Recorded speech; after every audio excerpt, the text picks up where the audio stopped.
For the latest top tips, reviews and advice, please subscribe below. Hello and welcome to Attwoolls Camping and Leisure with me, Mike. Today I'm giving you a bit more of an advice video on the best way to pack down your inflatable tent. So this method I'm going to show you now is pretty much going to work for whether you've got an Outwell, a Kampa, a Vango or any other sort of inflatable tent. The principle still always is the same. So as you can see, we did also a pitching video on this particular model as well. So if you want, again, help with the best way to put it up and make it sure it looks really nice and pucker, check out that video as well. It's basically on our YouTube channel. So the first thing I want to point out is when you are taking your basically inflatable tent out, it's all about basically managing the air.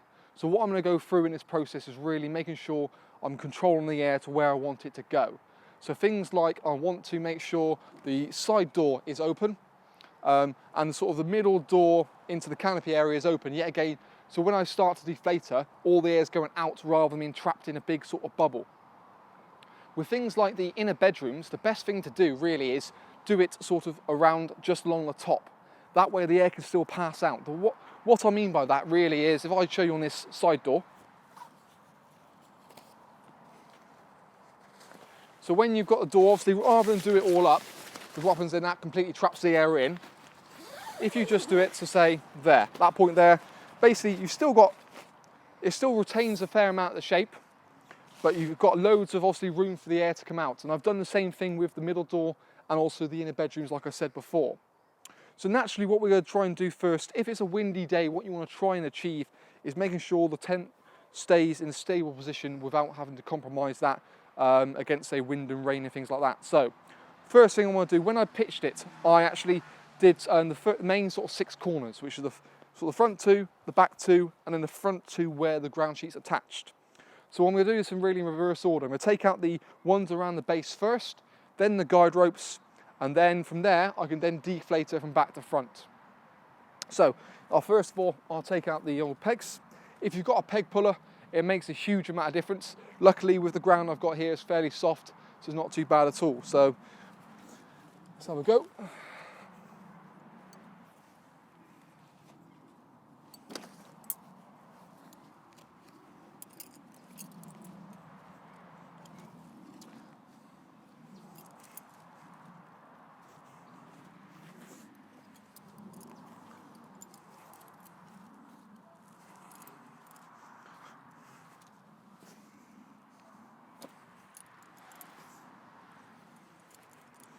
So one thing I do like to get in the habit of doing is making sure when you come to pack it away, make sure all the sort of adjustments are on the first out you can do.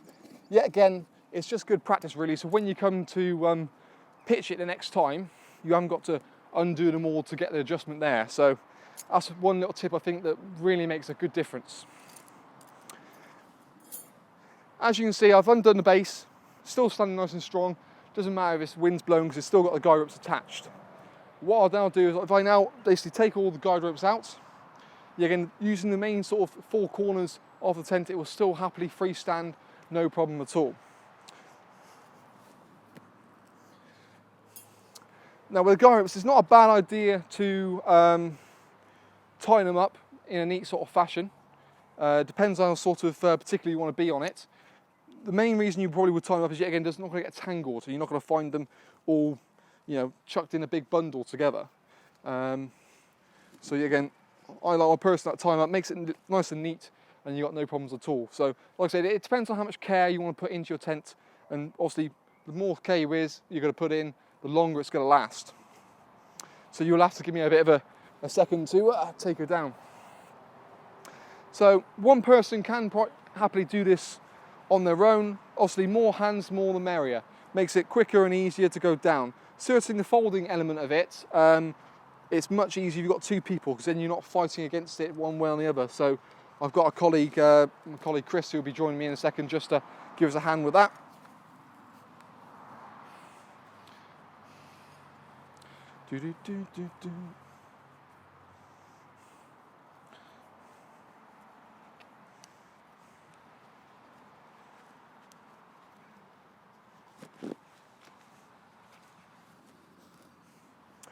One thing I quite like to do with these is, again, do it in a way that when you come to pitch it, you're not going to have to worry about untying a knot. So if you sort of make like a ladder, like so, and it's just one sort of loop round and then tuck it underneath, it seems to work. It's a bit trickier to explain, much easier to show you in person. So again, if you want to come into the camping shop, I'm more than happy to go show you a little tip on how that works.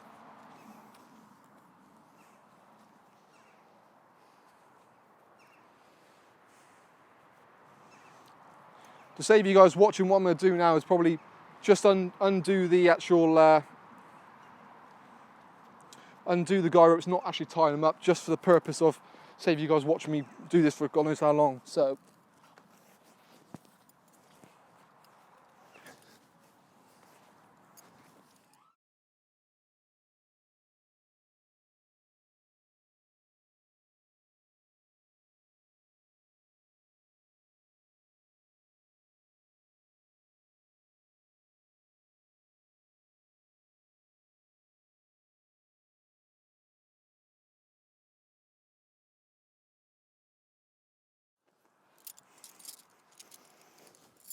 that's done and dusted. Now, next process, what we're going to do is we're going to basically deflate the beams from the back towards the front.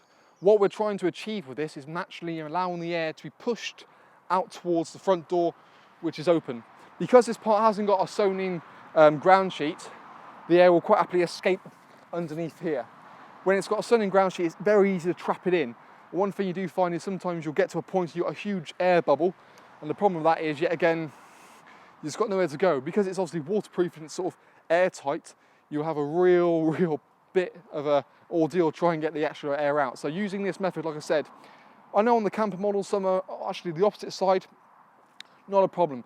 All we're going to do once we sort of deflate her is fold her from a bag shaped width from where the valves aren't to where they are.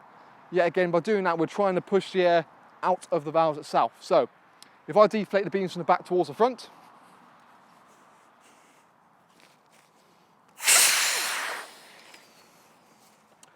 I'm always a firm believer of, if you leave it for maybe 20 seconds or so, a little bit more air comes out. So again, rather than do it all as quick as possible, taking your time with this particular part is going to help you towards the end. It does make a huge difference.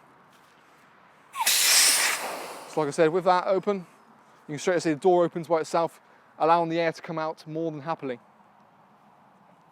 So it's still got the main sort of 6 pegs, or 4 pegs if you will, in there, so it's going to stand no problem at all. And the joys of it as well is because I've used a footprint underneath the tent, the base where it's all sewn in is nice and clean and dry, and it's not going to mean I'll have to fold a muddy underside into the lovely clean top.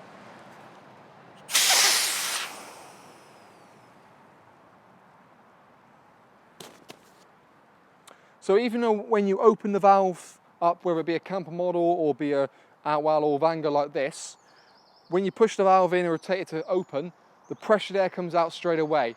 To get the excess air out, it's going to be using a folding method I'm going to show you in a short moment. You can't actually use the dual action hand pump which is supplied with it to pump it up.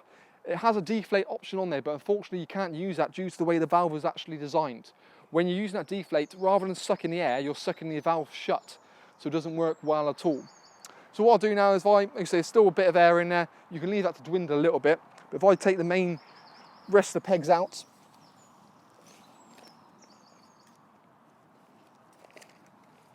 you can be quite cunning in many ways. If the wind is coming from one side, you're better off obviously having the back towards that side, because actually it's pushing the air out the front door. There's been numerous times when it's obviously been windy and I've actually decided I want to rotate the tent around just for the packing up process.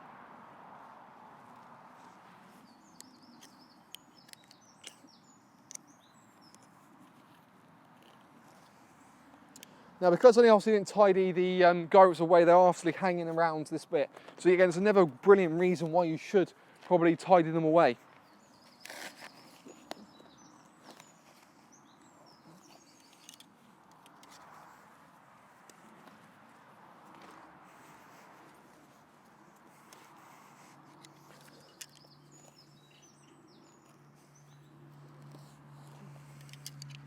A very handy tool to have is actually a peg puller.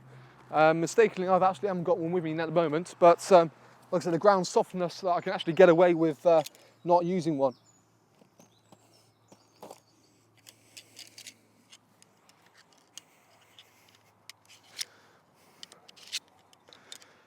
So now she's unpegged. Luckily today is not really a windy day, so it's going to make this an awful lot easier. If it is wind, you can leave a peg in, say, 1 or 2 corners where the wind's blowing from, just necessary to keep it down and not go flying across a field into someone else's tent. Just take them all off there. That's good. I'll just pop these pegs all in the bag. So now I've got golly Chris with me. Again, it's easier packing this thing up when you've got 2 people. So the whole principle of it is, yet again, you're not sort of double handing it at all. So what we're probably going to do is anyway, is throw the canopy back over the top because it's not got a sewn in ground sheet. The joy is this yet means the air's going to escape out of there quite easier. So whether it's something like this, which is a Rimdale, so you've got an open front canopy, or Illusion, or even something like a Capri, where it's just a slight canopy, you can quite happily throw it over the top and then not have to worry about it at all. So we'll fling her over, shall we?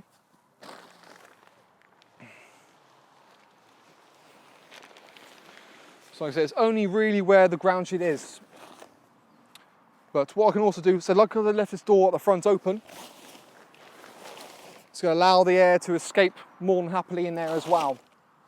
Now with the valves all being along this side, we obviously want to fold it from one way across in about a bag-shaped width. So let's have a go at that.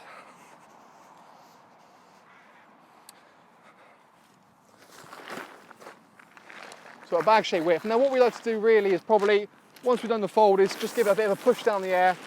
What we're trying to do is again just help squeeze any air out of the excess valves on the side or towards the front door. It's a very good idea if you can just sort of walk your hands over where the beams are. May seem daft, but it will save you a lot of time.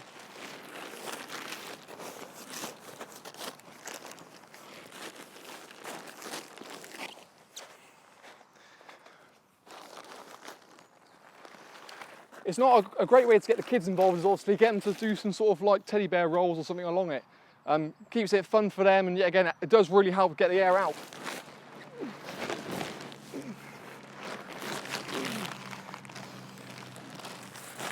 Now, joys of things, because we've used a footprint on this particular model, this base is nice and clean and dry, so we haven't got to go along with a towel try to get all the sort of damp or dew off it.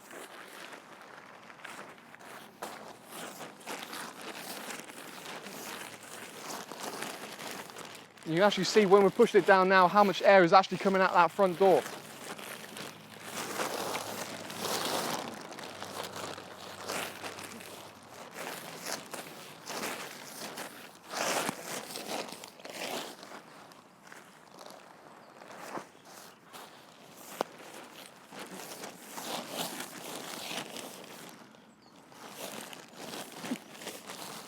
And like I said before, it's something you can use on any model. It doesn't matter what brand it is. The whole principle of this can be used again, really.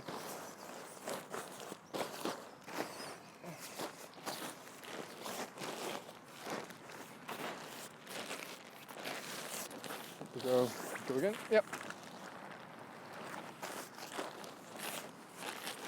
So it looks like we're probably one more fold away from doing it.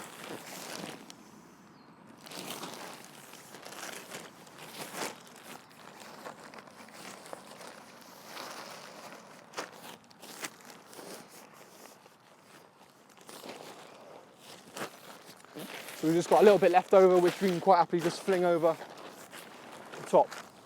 Now what we're going to try and do yet again is roll it from the back towards the front. The purpose of this is actually so yet again, because we've left that front door open, all the air is going to be pushed out that front door.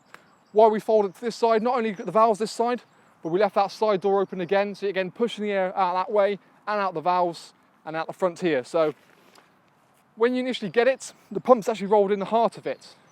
What you can do is, I personally like to just do it as tight as you can as possible. If you've got room for the pump afterwards, brilliant. Otherwise, it's not a bad thing to put it, in a separate place. But no, normally you've got extra room in the bag, so you have no problem doing that at all.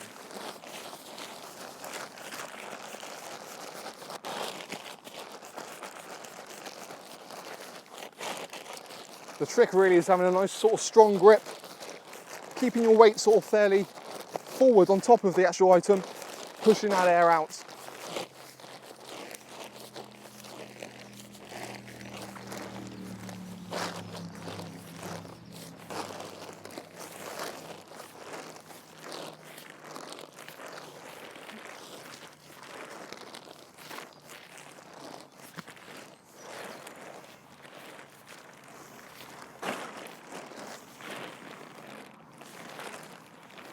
Ties underneath. Yeah. So one thing, before you get to the end, it's not a bad idea just to roll it back a little bit, put some ties down that sort of supply with it. That way when you rolled it over, the ties are already in place, ready for you. So the last little bit. Sit on it, jump on it, whatever you need to do to get in the bag works fine. So the ties are in place now. Just a case of doing a nice knot. I'll hold it so that way I'll just keep it nice and neat inside the bag.